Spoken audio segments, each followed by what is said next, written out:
ఎడారిలో సెలయేర్లు. జనవరి 6. నదులలో బడి వెళ్ళినప్పుడు అవి నీ మీద పొర్లి పారవు.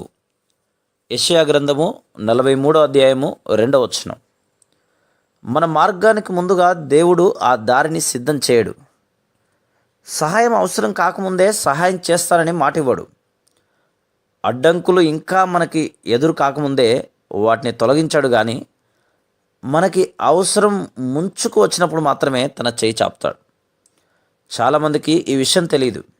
భవిష్యత్తులో తమకి వస్తాయనుకున్న కష్టాల గురించి ఇప్పటి నుంచే ఆందోళన పడుతూ ఉంటారు. తమ కనుచూపు మేర మైళ్ళ తరబడి దారిని దేవుడు ముందుగానే సాఫీ చేసి ఉంచాలని వాళ్ళ కోరిక. అయితే ఆయనేమో వాళ్ళ అవసరానికి తగినట్టుగా ఒక్కొక్క అడుగు చదును చేస్తానంటున్నాడు.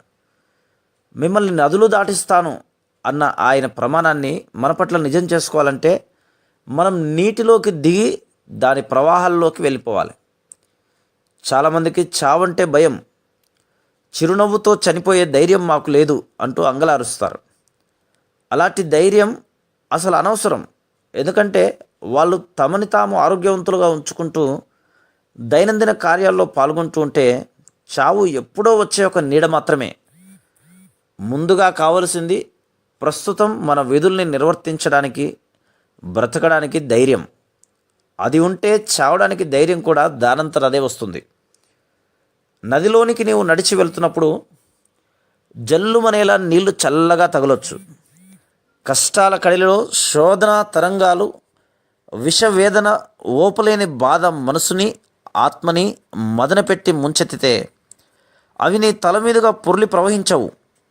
నీటిలో నడిచి వెళ్ళే వేళ నిజంగా నువ్వు మునిగిపోవు. నమ్మదగిన దేవుని వాగ్దానాలు నీ నుంచి ఎప్పుడూ దూరం కావు. కెరటాల పరవళ్ళు దేవునివే, తీరం చేర్చే పడవలు ఆయనవే.